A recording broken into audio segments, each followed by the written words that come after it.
what business can you start with 100,000 shillings? If you are to give data-backed advice, right? Yeah. How would you approach it? First thing you will do is to ask him, how did you get the 100,000?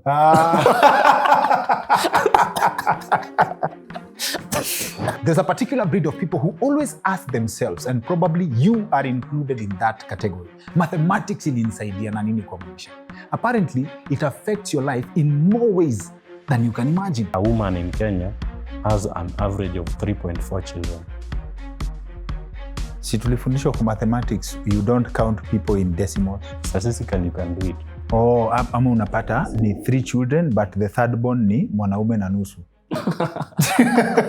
Our guest for this episode, Evance Omondi Otieno, is an IT consultant and a statistician with vast experience in market research, data analytics, and economic modeling. It's way more difficult to make 1 billion Kenya shillings than $10 million. Do you think of a situation where everyone has all they need? There is a case for China in the 1970s. They introduced a policy called... And it gets deeper. There's even a formula to determine how long someone can live. The measures that restrain the population and all that have just been made up by the system and all that. Let's say in a miracle situation, nobody dies in a year. The government would be worried. But if it's allowed in a natural setting, population is meant to increase. You know what's scary about this data thing? Yes. You probably hate mathematics, but in this session, Evance Omondi Otieno will make you enjoy it. A condom is 98% safe. Statistics is 97% safe. Yeah. Statistics. So you either choose a condom or a calculator. Our conversation is happening at Wojo Africa. Wojo ni #1 premium co-working space. Usiwahi kosa mahali pa kukua na kamkutano yako ya heshima. You are looking for an office space already furnished for you at an affordable rate. A classy working environment that will bring out the best in you as far as productivity is concerned, as far as creativity is concerned. Picture this. Anything you require as far as an office is concerned is part of the package, and some of it comes for free.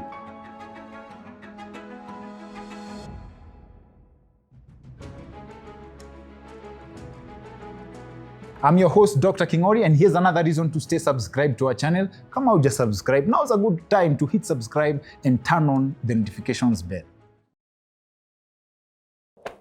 So, the conversation was bookmarked when you mentioned that at a certain level of calculations, you can do statistics to determine the age at which an individual is likely to die. Yes, sure. That is very, very true.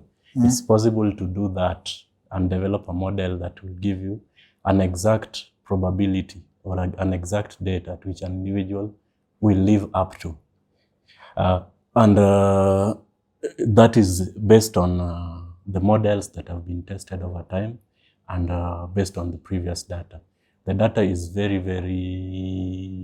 very key tool in predicting such. Okay. For instance, the government is quite aware of the number of people who will die in a certain year and how many people will be born in a certain year based on their predictions on previous data.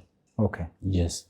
So for a person, like let's say you identify, is this a generic model ama on assignment?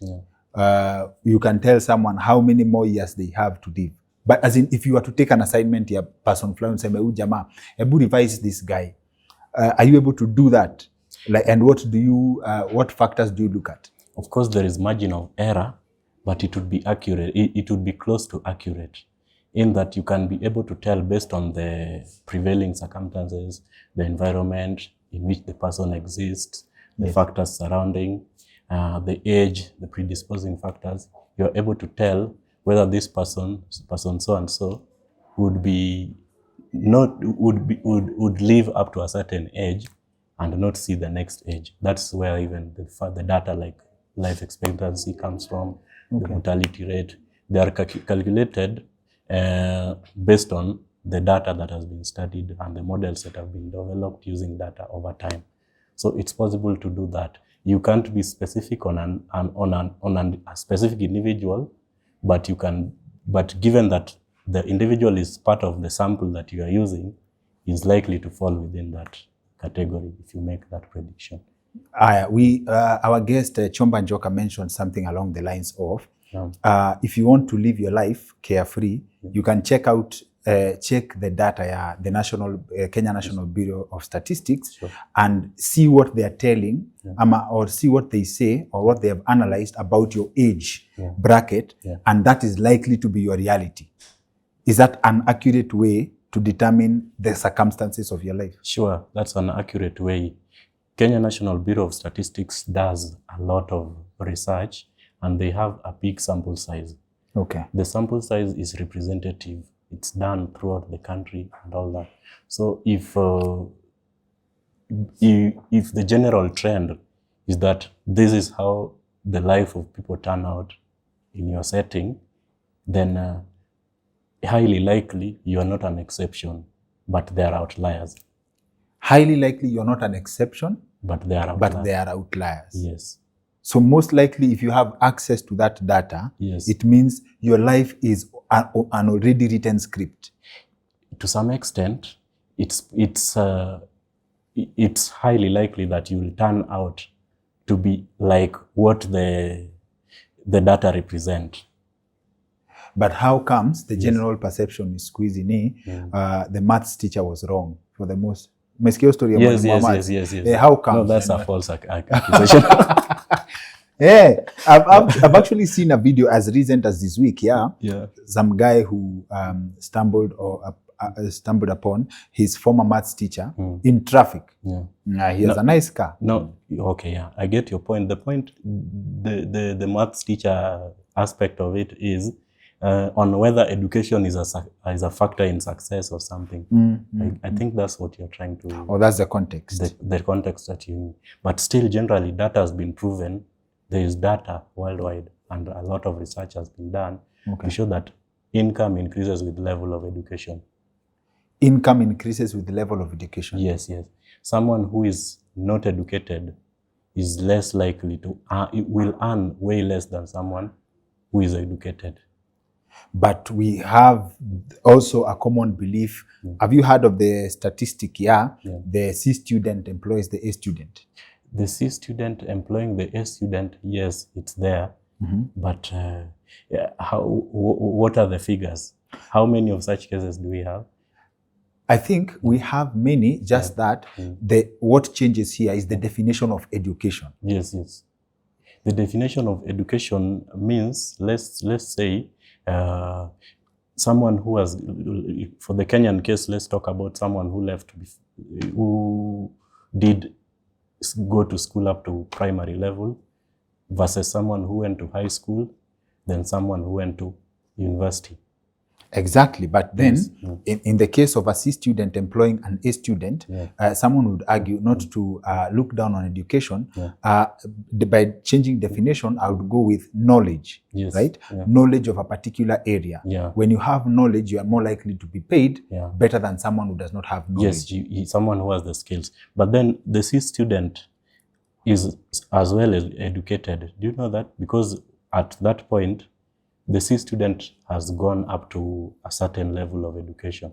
Okay. He's not someone who doesn't have an education completely. Okay. Because education, I think you are having a confusion between the grades and the education itself. But in context, saying that a C student employs an A student, I think it's an implication that most people peg their success on their academic qualifications so much rather than experience or alternative ways to achieve success. Yes, because actually what is more important are the skills that you acquire. The skills are the education itself. Exactly. That you get through that process. And in the process of education, you acquire skills. If you're able to implement or use the skills to solve a problem, someone, then you're good to Which brings us to the point you said, like someone who has a higher education, as in pay rises based on level of education, changes to level of skills and knowledge. Level of skills and knowledge, but basic education is there. If you go to the Forbes list, 90% of the those in the Forbes list at least went to post-secondary education, either college or university.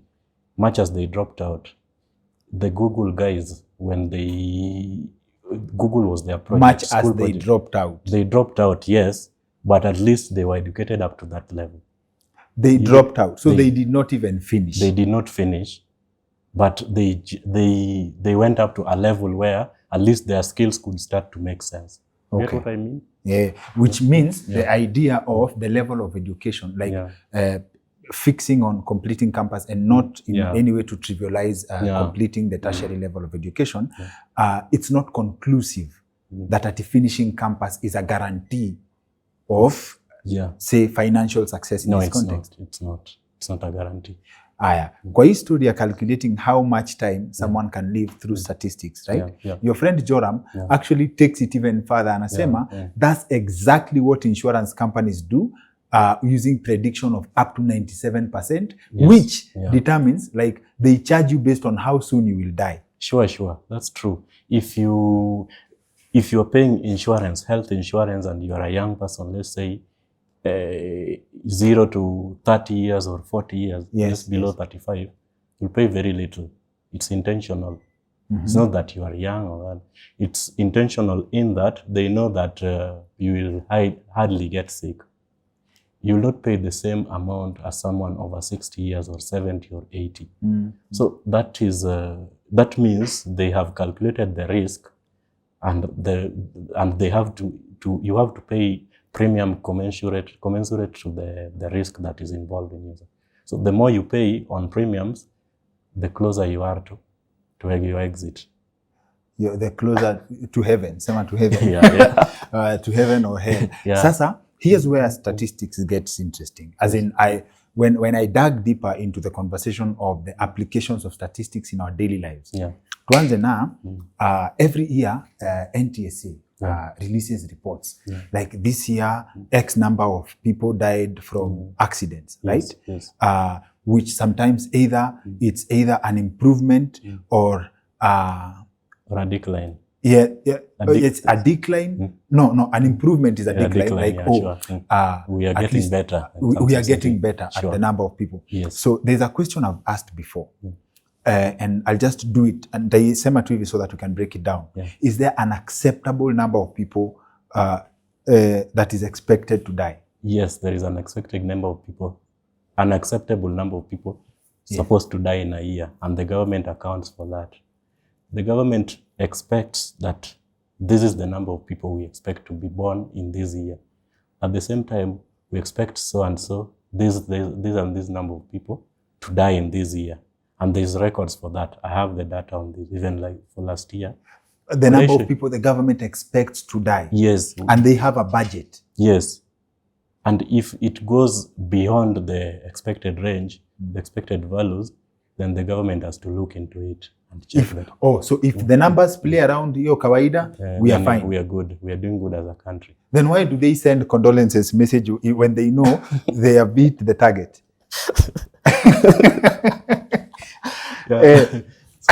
It's that serious. They use it for purposes of planning and generally to see on areas to change on and all that. Is this to say, on the flip side, if enough people don't die as the government had hoped will die, it would be a cause for concern. Like, let's say the government has budgeted for 3,000 people to die by road, okay? And X number of people, after the total number of people that will be lost that year, let's say in a miracle situation, nobody dies in a year. The government would be worried. The government would be worried because it's not possible. Assuming in a miracle situation. Yes, definitely the government will be worried. And even nature will just take its course. There are those who die out of every other cause other than the known ones and all that. But even from accidents, there is an expected number of people that is supposed to die. Like now in 2024, yes, there is data on the expected number of people that would die in 2025. from accident. So, unajua ukisema hivyo from a statistical point of view, like the government knows like the expected number of like sijui malaria ita supply X number of people, sijui typhoid will give us watu wangapi, na hizi zote zikuje target. Unajua this interpretation would mean that some people dying is also a form of patriotism. It's like duty to country somehow. That's a funny way of looking at it. But think about it, kama it's expected, right? Isn't that in my own view, isn't that a way to look at it? Okay. Actually, from the statistical point of view, yes, there is something called expected value. Okay. Expected value is known as the average, generally. Yes. So the average is something that is used in forecasting. You can forecast the future. You can predict the future, the trends, both good and both bad. Yes. So the example of death that we are talking about is the bad side of the expected value.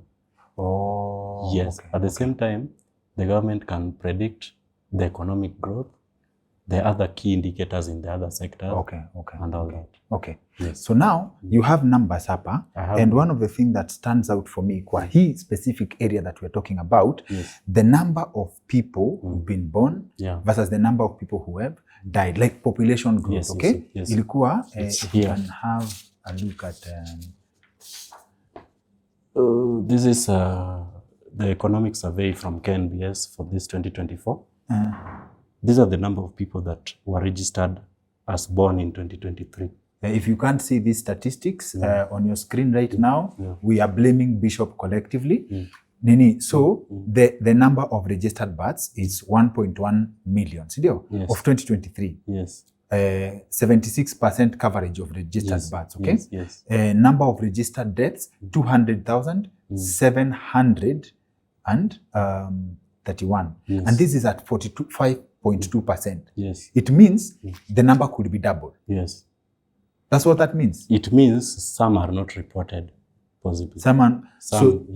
So why assume, okay, how do you arrive at 45.2% registered deaths and 45.2%? So you just multiply by 2.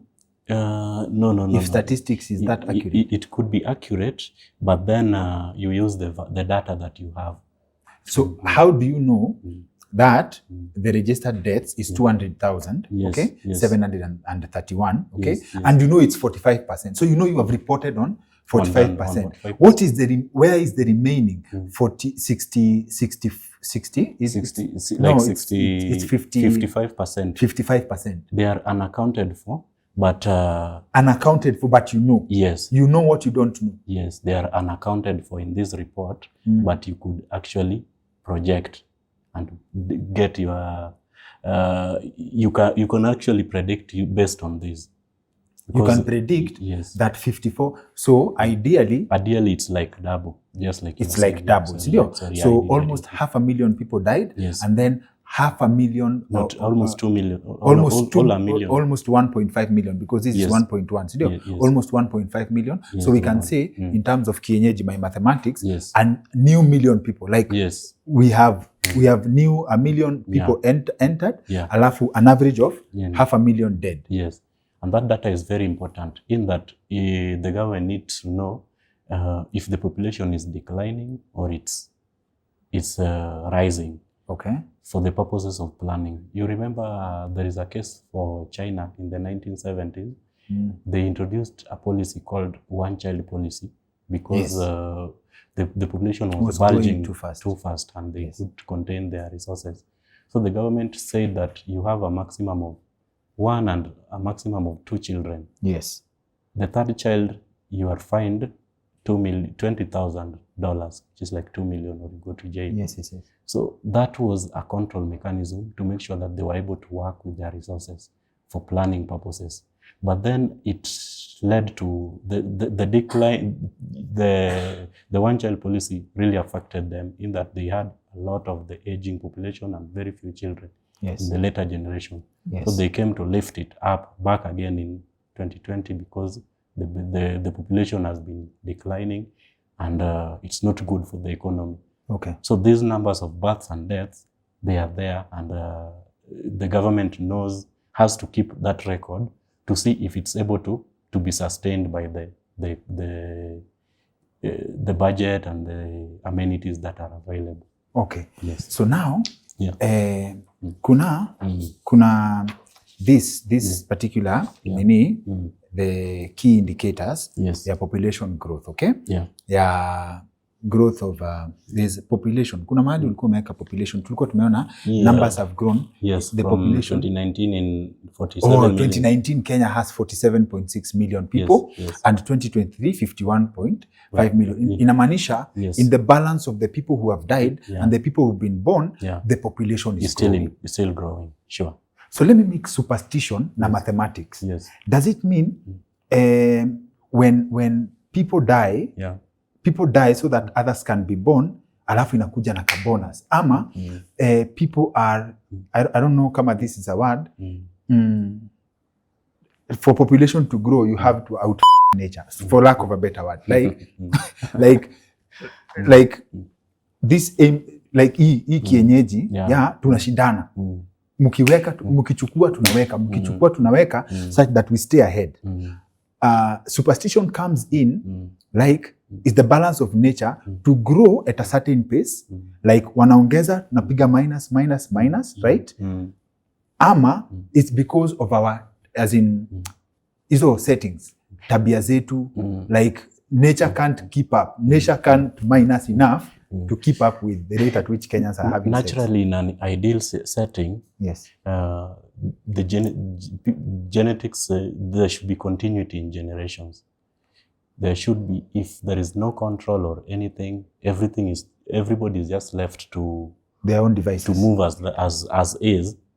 There should be continuity. That's why people should multiply as much as possible and all that. So the continuity is natural, and population growth is expected in any environment, if not other factors like maybe there's the introduction of birth control measures and these other population control measures. If human beings are left or any other animals are left the way they are, generally the population is expected to grow. Those who are born should be more than those who die.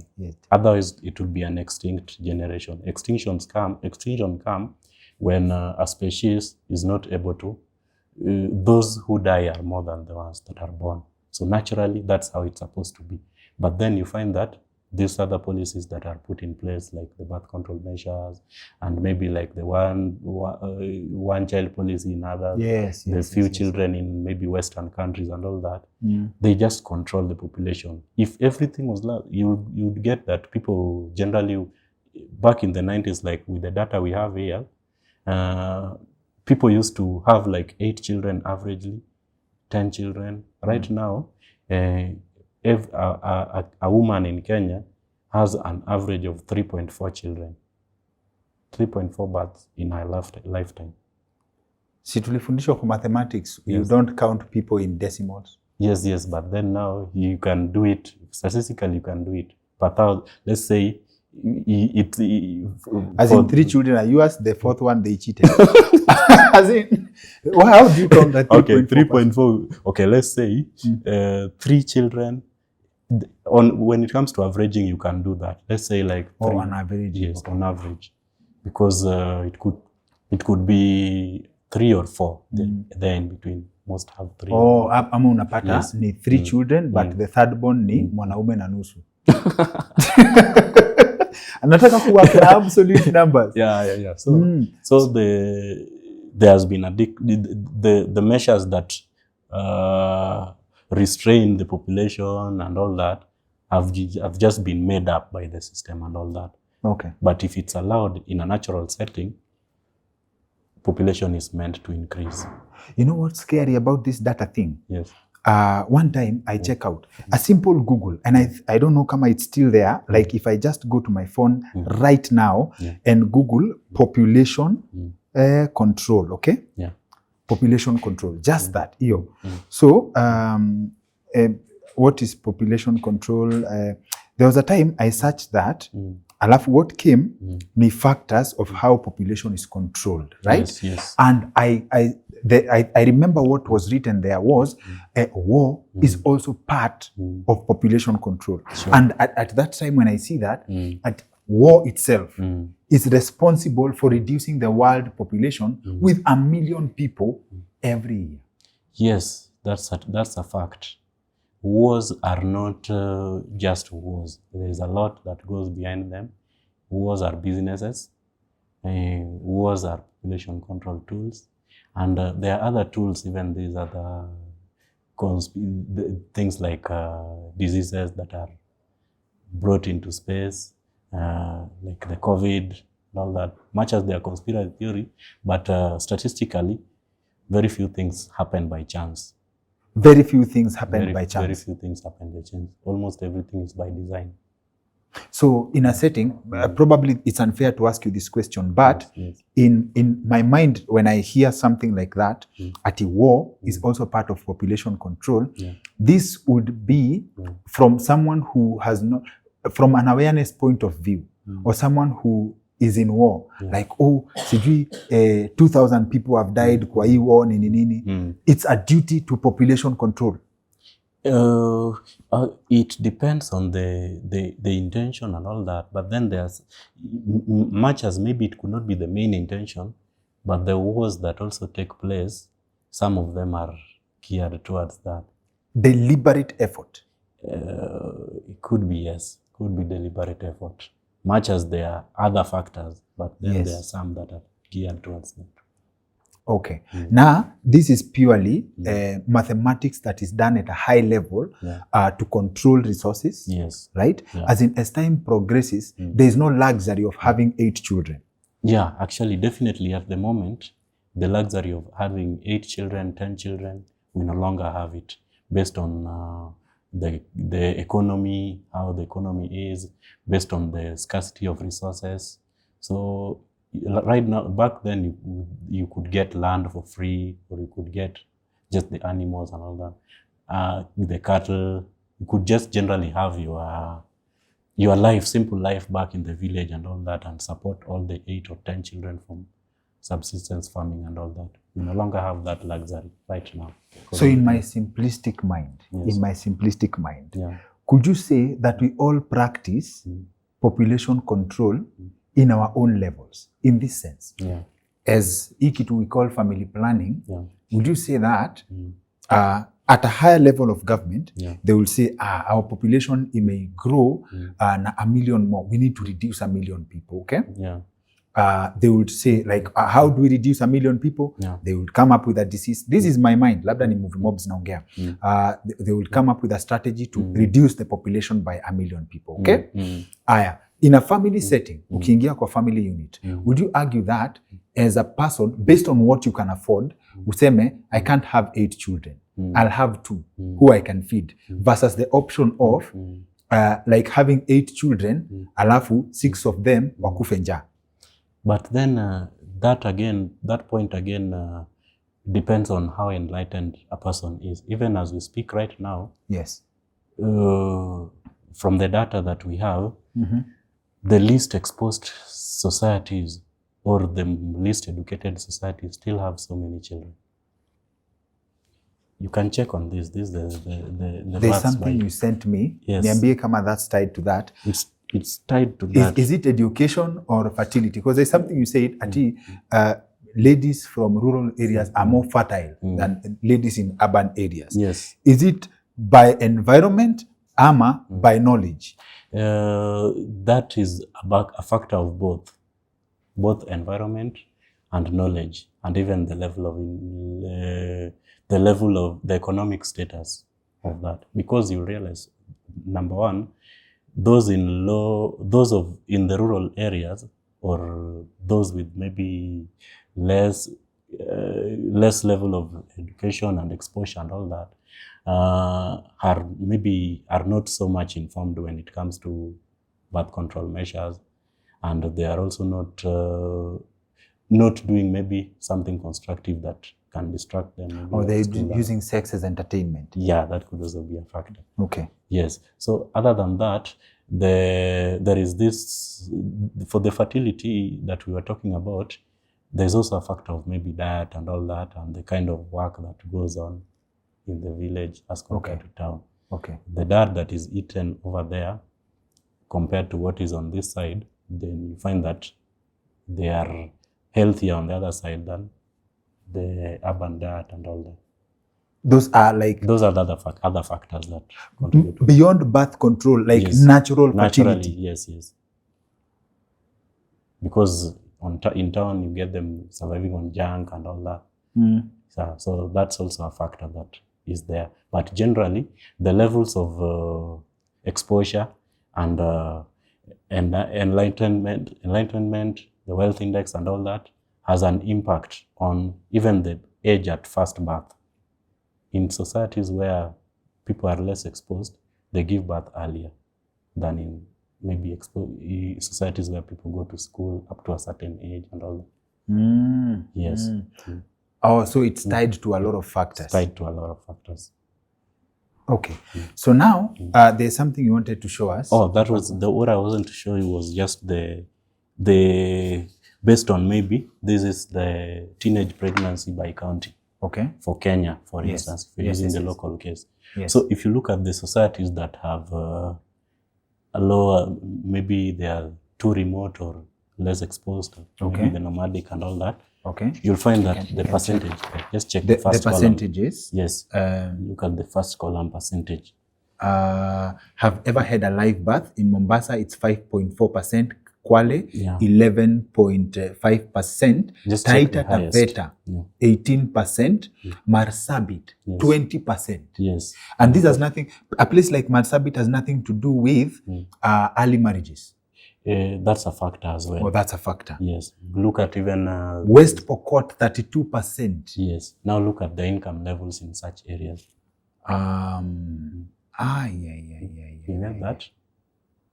So if you go to look at what is the value for Nairobi? The value for Nairobi, the value for Nairobi city, 8%. 8%. Now you see. But it's higher than Mombasa. Yes, higher than Mombasa. But generally, the Nairobi and Mombasa and the cities have an almost similar level of exposure. Is this purely on lack of information, or there is a link between poverty and holiness? There is a link between poverty and the number of children that someone will beget, and as well as other factors like maybe they don't have information. Okay. The more exposed, or the more, even in terms of insurance, I have other data for insurance. The more people are exposed, or the more the wealth increases of an individual, the more they are likely to adopt things like insurance covers. But the poorer people are, the less they think about those, because it's more like luxury and all that. Okay. Yes. Okay. So that's it. So So for hii kitu ya teenage pregnancy, so for numbers like this, we already know the problem is poverty and lack of information exposure, and sometimes cultural practices like early marriages, right? That's still, or they're still lumped together. Yes. Okay. And if they even have the specifics, you could go to details and pinpoint specifically how many people are as a result of this, So when a solution is to be provided for such a case, the government knows specifically what to go and preach on that side and what to go and preach on this other side, or the agencies that are responsible for that. So you see how important data is. Okay. Now it gets interesting. Data can also be used to determine the possibility of making it or not. Okay. In your story, if you allow me, well, you've grown up in Shags. Yes, sure. Kabisa, sindio? Yeah. But nyinyi ndio mnasema hii town, okay? In your own right. Like you've done well for yourself, like what you do, we'll get into that, okay? You would be you would give a testimony on education as a key to success. Yes. Right? Yes. education as a level playing field. Yeah. Because ukitoka ushago and you come to Nairobi for university and you find a footing for yourself, explain to us from a statistical point how someone else with the same opportunities that you had is not where you are today. Okay. Education is an equalizer across the world, not just in Kenya or in Africa. It gives you opportunity to meet and make interactions that you would otherwise not make. Even leave alone the aspect of going to school and learning what took you to school there. There are connections that you make in the process. There are people that you meet in the process that tell you how things are done and all that. You learn a lot of practically you learn a lot in the process that you're able to apply and at least make something for yourself. The education bit of it is that the main factor about education that helps is the networks that come along with it. And what the networks that come along with it. That come along with it. Those are what exposes you to opportunities that you would have otherwise not obtained. Yes, they say that there are cases of maybe people who manage to do very, very well without necessarily having education and all that. But then on a general scale, if you look at statistically, if you look at the sample size, you do it mathematically and compare like the number of class 8 or class 7 dropouts who have done exceptionally well at what they are doing vis-a-vis the number of college or post-high school graduates who have also done well at whatever they are doing, then the university guys are definitely higher than these. Of course, there are outliers in these other ones, but there are cases you can point out. Okay. Yes. So it provides you that opportunity to get that. You mentioned outliers, and Malcolm Gladwell writes about this in his book, Your Outliers, which he gives an example of two people. I don't know kama it's open. The person who becomes Oppenheimer and another student who was probably who had a higher IQ than him, and the difference between these two individuals: one works in a firm, one is a Nobel Prize winner or made very notable achievement in life. So the guy who worked in a firm, he explains the setting, why he doesn't succeed, and we can narrow it down to people skills, okay? So which is more important? Education in the sense of like what you learn in class, or people skills? Because you say the networks you are exposed to. Yes, sure. Right? Yes. Which one is more important? EQ, studies have shown that EQ is more important than IQ. But a mix of the two is a better advantage. Studies have shown that EQ, for wale emotional quotient. Emotional quotient. Yes, the emotional intelligence generally. Then IQ is the intelligence quotient. So someone who has more of the EQ, that is able to relate well to people, is able to make good connections with people and have a good relationship with people, is more likely to succeed than someone who just has a high intelligence quotient but is very antisocial, doesn't know how to deal with people and all that. So the difference between a straight A student who is still looking for a job and a B student who is employing people could be the EQ. Yeah, you got me right. The EQ. The EQ is a very important factor. Even in the factor that you're bringing about the C student employing an A student, it also boils down to the EQ factor. Because you could get an A student who only focuses on maybe the books and all that. But he doesn't have the practicality to do that, and even to relate to people, to know how to interact, to relate to customers, to start a business and all that. So such a person would not compete as a student who has a high emotional quotient, EQ. Yes, but then if you get someone who has both EQ and IQ high, then that's an overkill. Okay. Yes. Okay. Or if you have someone who has both, Yes. that's an untouchable person. Sure. Is EQ something one can cultivate and develop? It has to be, you have to be born with it. This EQ is something that is a subject majorly is majorly a subject of the environment. How you've been and brought up. How you've been brought up. Okay. One of the factors that we were discussing before we come on set was the effect of environment on the success of an individual. Yes. Or maybe the financial success or success at whatever someone is doing. Yes.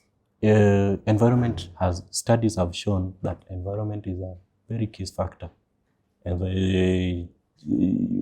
it's even more than the genetic bit of it. Okay. Yes, because we give an example of a student, someone who has been brought up, let's say in Bandora, the people that he interacts with all through his lifetime, the struggles, let's say, the robberies and all that.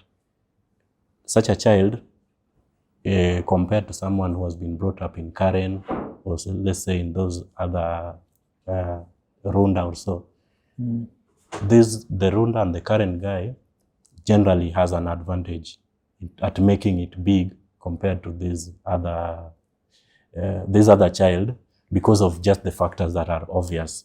What you see in the environment are just the challenges, while on this other side, you find them that they just see the possibilities. Everything is possibilities, there's a support. That is what is called a genetic lottery. Genetic lottery is an advantage that someone has when, that a child has or an individual has when he has been born to privileged parents. Okay. You get that? So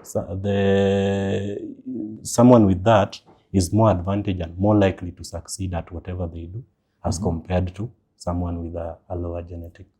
But someone would argue differently that there are people who, I don't think this would be a conclusive way to look at it, because there are people who it is that hardship that propels them to be better as an inspiration.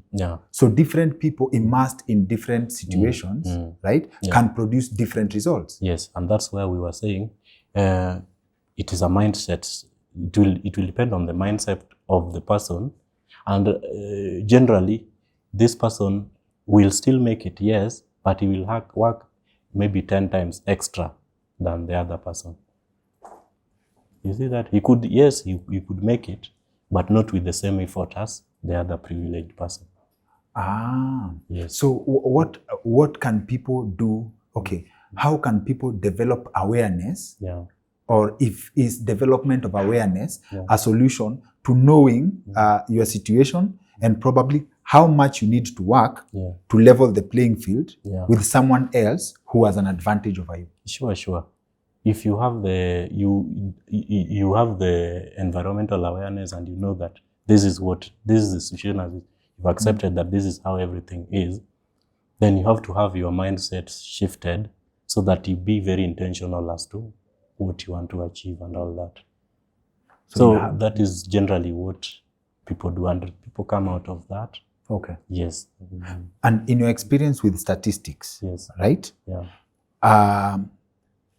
Do you see a possibility of, I'm thinking absolute absolute numbers. Do you think of a situation where everyone has all they need?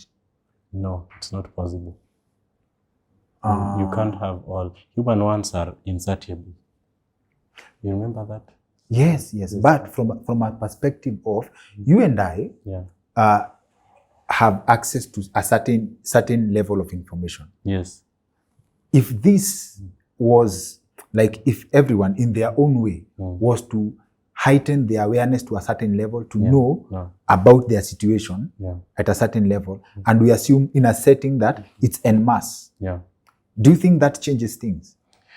So that I didn't get your question. There's math of so I think, I don't know how this came about. There's one mathematics here. If all Kenyans we were to sell the country and we divide the money equally, like kila mtu apate let's say 1 million sindio na ka alto 1 million na ka belt ama equal kila mtu apate 2 million each right there is a saying that after a certain period of time everything will go back to how it was.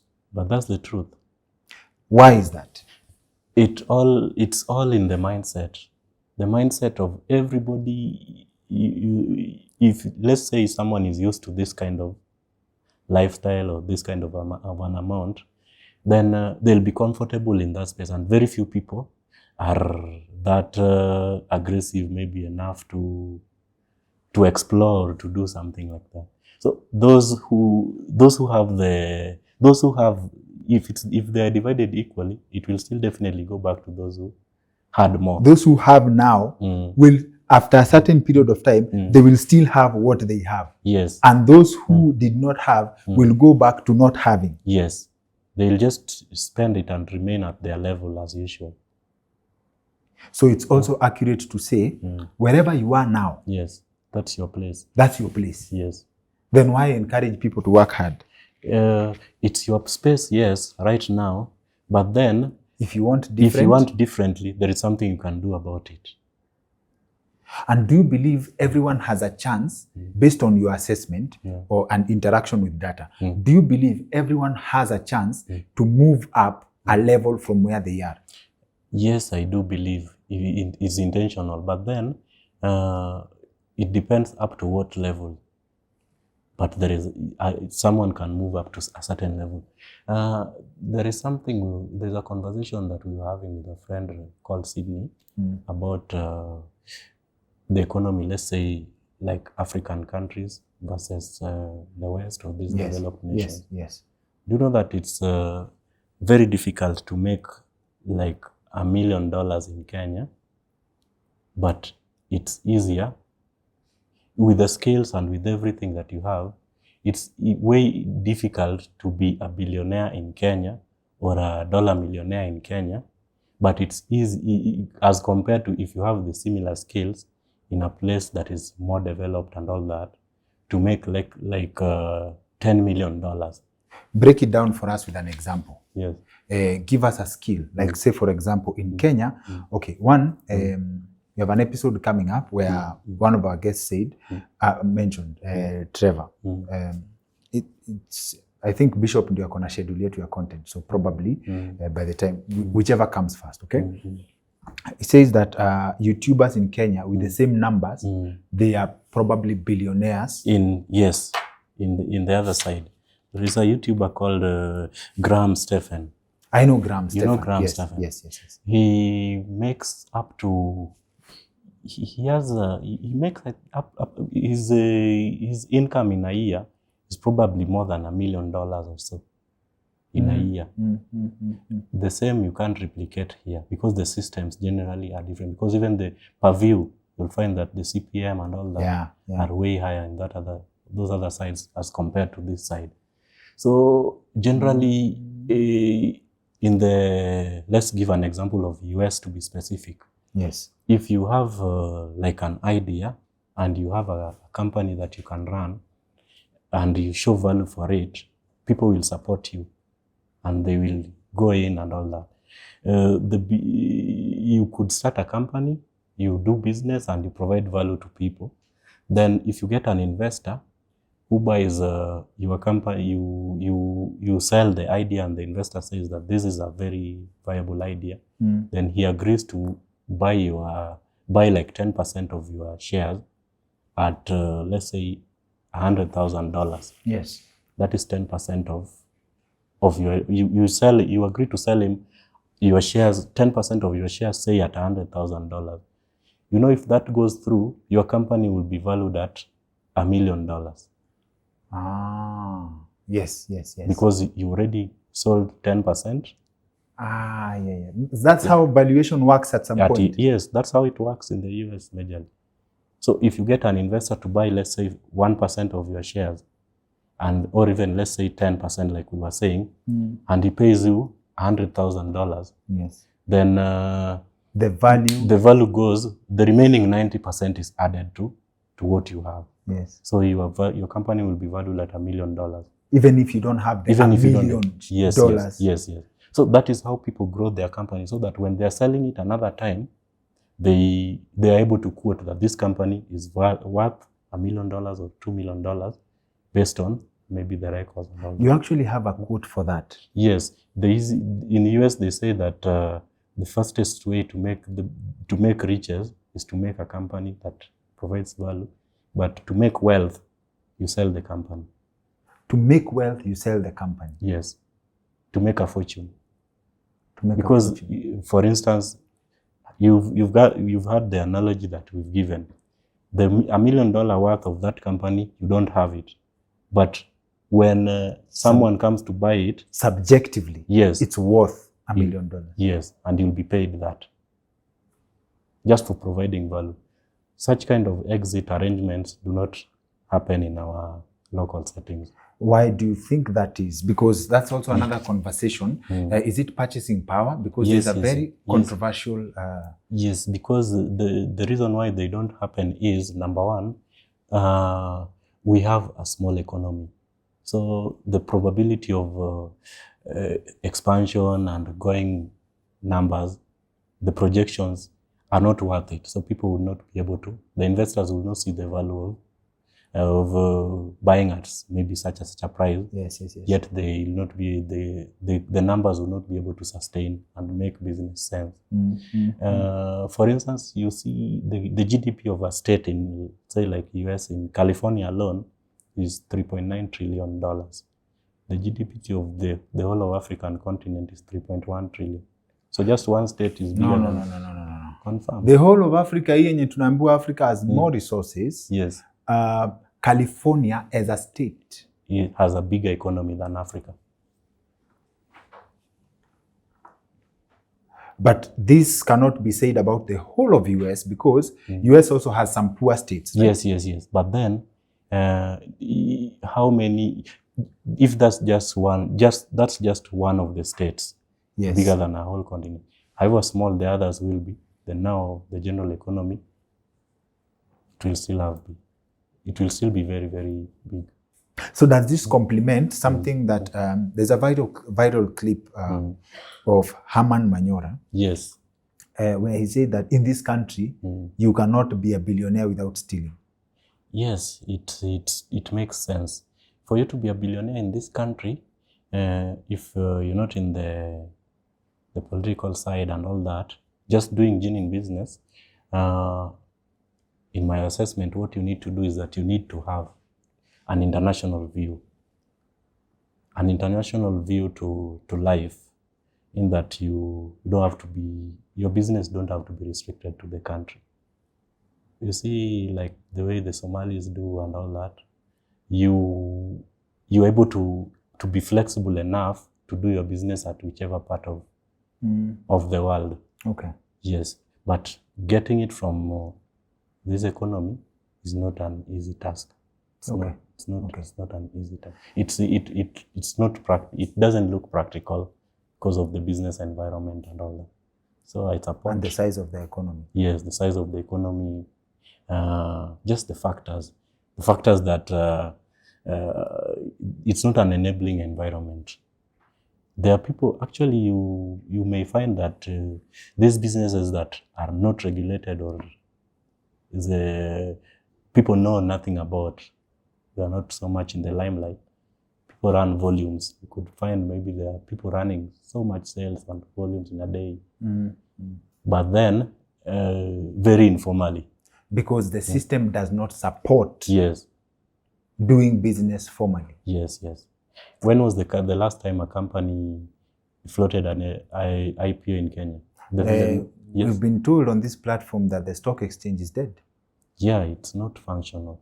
Homeboys tried to float their shares at 4 shillings the last time. Yes. Per share. It wasn't successful. They tried to see if they could value their company at 200 million Kenya shillings, so that you could buy the shares at 4 shillings per share.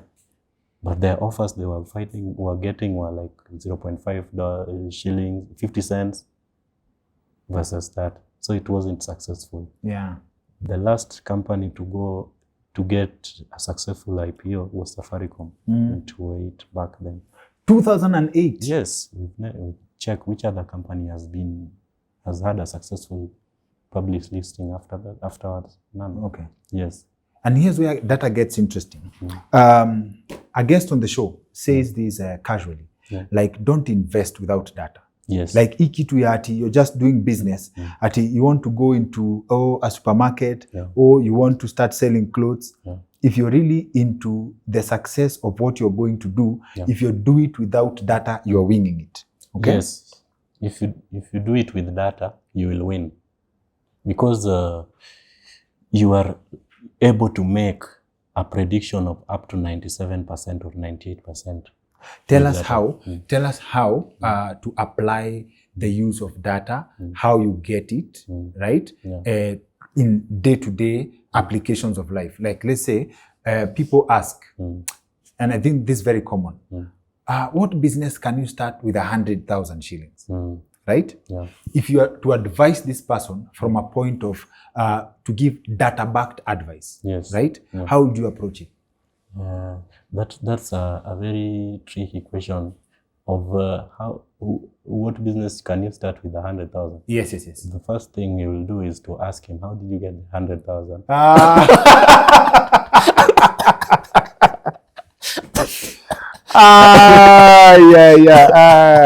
Go and get it like that. Yes. Now from there, it would be easier that way. Evance Omondi Otieno. No. Realistic. You're an evil consultant. Go on. How did you get the 100,000? Yes, now we can help you based on that process. But if someone gives you money to start a business, highly likely it won't, not unless you've done something previously, but high chances that you won't manage it well because you don't know the process of going through up to that level. That is given. Yes. That's why most businesses, most businesses that start high or the point should be someone, capital should not always be a reason not to start a business. What do you mean? It's not. You can start with whatever you have. Nothing. How do you start with nothing? Whatever you are doing, if you have nothing. Umeongea vibaya ati how did you get the 100,000? You know what, sijaifikiria hivyo. Really? Yes. Improve on how you got the 100,000. Improve on how you got the 100,000. Yes. Stop mathematics. Yeah. Then what does it say about the people who are diversification? Have multiple streams of income. The diversification aspect of it is good in that already you have something that is going on. Okay. Yes, so you have at least some backup somewhere, so that as you try out these other things, there is at least something that is. So see, where I got this 100,000, yes, I can keep doing that, but for safety, I want to put this 100,000 somewhere so that it can bring more coins. It can work for me. You don't subscribe to that? You can do that. I actually subscribe to that. But what is important, I believe, is you need to have very good knowledge of what you are getting into. Okay. Yes. So even if whichever business if someone tells you that this business has money, I believe it's not a guarantee that if you also get into that business, you will make money. It's not a guarantee. It's not a guarantee. But if you could do your research. If you do your research on your own and do what you understand, then you are likely to succeed. There's a 97% chance you will succeed. Yes. Now, Juakali and Nonini come from the same neighborhood. I was actually watching an interview by Juakali. Dr. Ofweneke was interviewing Juakali, and a few things stood out for me from that conversation. It's a very interesting interview. Kipata nafasi, please go watch it. And it's loaded with gems, but mimi nilikuwa naangalia from a statistics point of view, okay? Juakali and Nonini come from the same neighborhood, okay? Calif Records, Okay? Alafu it happens that these people who come from the same neighborhood, one way or another, they come to rule the airwaves in terms of hit music. They are big names in the industry, and they come from the same neighborhood. Right? How is, in respect to how environment influences success, right? Sijui kama umenielewa, but what is this phenomenon? What are the odds that it was Nonini who was to become a hit, Juakali from the same neighborhood, Jimwat from the same neighborhood, as in Caliph Records, to get artists, big artists from the same neighborhood? How is this, please break down for us the influence, the environment to a certain discipline, and it works like a coincidence. You know, you are a representation of where you come from. Like, highly likely, you will behave like those in your environment. So if you're in an environment where there are doctors, highly likely, you will turn out to be a doctor. If you're in an environment where there are artists or there are musicians, those are the big people that people look up to, highly likely you will also go to that line. Adaptation. So you adapt directly. It's directly correlated to your environment. So you're saying you can manipulate your success or failure based on the environment you put yourself in. Yes. The environment, actually, it's the environment doing its manipulation, shaping you towards that. If you're back in the village, you'll realize that people look so much up to teachers. Yes. Used to look up to teachers. So people used to work so that they become like the teachers and all that. And there are people who ended up as teachers. Very many. But they could be something else. Yes. This is what you see, and this is ideally, this is the best life that you imagine. Okay. Yes. Okay. Yeah. Yeah. This is hii kitu ni a whole new level. Na nini? What's the accuracy of samples when doing statistics? And this comes from opinion polls. In Kenya, people complain. In the US, people can actually call an election from the polls. In Kenya, inasemekana ni propaganda. Yes. But assuming it's done to the letter, how accurate are polls in terms of collecting data? Because most people say, mimi sijai kutana na watu wa opinion polls. Actually, yes. If statistically, if sampling is done well, the sampling is representative enough. Yes. And whether it's clustering or it's done through whichever a scientific sampling method, then it should be accurate to at least 95%. There's a 5% error margin. Yes. But if sampling is done statistically well, sample size is large enough, then they should be as accurate as possible. Like the case that we have in US and all that. The Kenyan one is, we can't be sure because there have been allegations of maybe political interference, influence and all that. But even them, much as maybe there could be that influence and all that, they have the real data. What they report could be different, but they have the real data. Yeah. Now, there's something you do for the Bureau of Statistics as an intern. Yes. Uliita nini health? Oh yeah, in 2014 as an intern, I was part of the Kenya Demographic and Health Survey. So the Kenya Demographic and Health Survey was a survey that generally measured the different aspects, parameters in the economy of household.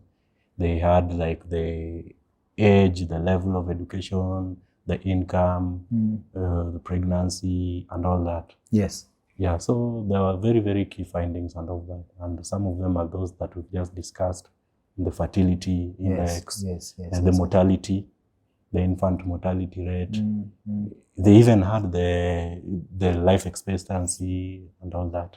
Okay. Yes, so I was part of it. You had something about, you had a question regarding that experience of that? Oh, I was curious to know what you find out. In this sense, like when you have all this data, you know, like, X number of people are likely to die from ABCD, right? Yes. You can either choose to prevent, or you can to prevent the deaths, or let nature take its course because you need the numbers to fill in the data at the end of year report? No, not necessarily. I don't think the intention is to make sure that nature takes its course. Okay. Of course, nature will take its Are course. you saying that the government is responsible to argue with nature? The government tries at least to control whatever they can. That should be the intention. It's supposed to provide guidelines to make sure that at least what is preventable is prevented. Now, does this affect how you interact with real life situations? Like, for example, we talk about one life lost is one too many, right? But mtu wa data, ukiangalia ukipita mahali, upate, let me give a bad example, upate mtu amegongwa na pikipiki and they've died, mtu wa data unaangalia, NTSA wamerekodi ama inenda. You understand? Yeah. Like, do you look at it as, oh, this is so unfortunate, oh, manze, this person has a family and stuff, ama it would affect you, nini useme, na nature imeamua, leo nimeona nduvi mbili ama nimeona ngori mbili zimehappen, ama when you're watching the news unasema, okay, the numbers zitakuwa, ni kama watabalance. Does this affect how you look at real life situations? No, it doesn't affect, but it gives you the objectivity there. You know that there are things that are bound to happen. Yes. Yes, so whether you come to believe that there are things that are out of your control. So they have to take place. Okay. And when they take place, you have to account for them. Okay. At the same time, you have to find solutions to make sure that if they are not proper things, how are they regulated not to take place again? Okay. Yes. I see an opportunity here. Correct me if I'm wrong. I know you play at a whole new level, and in fact, you have a consultancy firm, data and stuff. Yes. What does it do? Like, what's the scope of the work? The scope of the work generally is it's a research company that has been doing market research for businesses, providing business intelligence, helping them use their data and predict and give them recommendations on the most ideal way of improving their businesses based on the data that is there for them. The most ideal way of improving their businesses based on the data that is available. Yes, and perhaps maybe for market research, if maybe you want to introduce a new product to your market, how is the reception? How is the reception, or what is the likely reception? What is the likelihood, the possibility that this people product will will take be it accepted? Yes, it's kind of surveys and analysis on that. Okay. Yes. Generally, it's a research company that does all that. Okay. Sasa here's, I believe Bishop has given, what's the name of the company? Tech Orion Analytica. Tech Orion Analytica. Yes. Kazi ya Bishop ni to make sure that you can see that on your screen right now, and contact details on how to get in touch. Sure. And is this an opportunity for business people and for students who have studied statistics to offer services of consultancy? Like, let's look at a scenario where people who, with the knowledge that you have, can offer consultancy services for businesses. So would this guarantee, or would this reduce the amount of money people lose by starting out ventures based on instinct? Yes, definitely. If you do your analysis based on data, you will rarely go wrong, because it's data backed. Much as there is margin for error, but you increase your chances of success in whatever the aspect that you are in. Of course, it's still a game, but you have a higher chance of success if you do it based on the data that you have. Numbers don't lie. Numbers don't lie. Asante sana, Evance. Thank you. Thank you sana for sharing your knowledge with us. Thank you for sparing your time. Kabisa, naona kitu tumemaliza. By the way, thank you very much. But naona kitu hapa, fertility preferences. Yes. You go that deep. Yes. Fertility preferences. The preferences, you go, the fertility preferences, the fertility rate, you go deep even into the details, even how many people, how many children, more children someone wants, or how many or if that's the last that they are having of the children and all that. Oh, so this is a balance between surprise babies Yes. and deliberate babies. Yes, yes. Hey, So okay. it's deep and it has all that data. So there's also when we talk about the fertility rate, watu wa ushago versus people who are in urban areas exposed, there's a possibility that mathematically you can count, like you can do mathematics, like you can, unaweza enda bedroom na calculator, if you're having sex with two women, as in unaweza fanya research yako ya the possibility, like if this is having fun with statistics, ufanye research na ujue if at all you can make someone pregnant or not. Yes, you can. Just for fun. You can, but that would be based on a number of factors. Just like we said, it depends on a number of factors. A condom is 98% safe. Statistics is 97% safe. Yeah. Statistics. So you either choose a condom or a calculator. That's a possibility. Yes. Like if you're having fun with your work, like hii nataka kupiga hesabu. Like hata si foreplay, unaenda tu kwa machine yako. Na unapiga mathematics na unatoa data na unatoa report. Yeah. And then unaruka kwa kitanda. Thank you. Thank you, Dr. Asante. It's a pleasure. Asante. Yeah, I hope pleasure you covered everything that is. I believe yes. Okay. Kabisa. Thank you. Nilikuwa nataka kukuuliza something along the lines what it takes to make $1 billion, but umeijibu. Umesema setting too. Yes, the setting. There is something just to add on that. Yes. In our African setting, or generally there is like Kenya, it's very difficult because of something called we don't have the geographical lottery. I told you about the genetic lottery when I was comparing the current one. Then geographical lottery is now where you have maybe a case like the US or China versus Kenya. In such a case, it's way more difficult here than on the other sides because of the systems that are in place, the government support, and generally how everything is. Okay. Yes, so it's possible, but quite a task here. Okay. And statistically, very few people, actually, almost everyone will not be a billionaire. Almost everyone. Aki unaisema vibaya. Almost everyone will not be a billionaire. Yes. How many billionaires do you know? But unajua we had an investment banker on the show, Rina Hicks, very good vibes. Alituambia ati hata hiyo millionaire tu, a Kenyan say, in fact alisema nini, funny sana. When I asked him about millionaires, Bishop amewekea hiyo, and she laughed. Na unajua, she was like, in Kenya shillings, nah. Millionaires? Yes. What did he say? Alisema, a Kenyan saying, when ni millionaire, in Kenya shillings, hakuna kitu kama hiyo. A millionaire by definition is someone with assets worth of $1 million shillings. Yes. But unaona a billionaire in Kenya ukimweka na pesa yake yote US anakuwa millionaire. Yes. Exactly. $10 million. That's why I was saying it's way more difficult to make 1 billion Kenya shillings than $10 million. Or it's easy to make $10 million in the US than it is to make 1 billion Kenya shillings in Kenya. Yeah. Nicely put.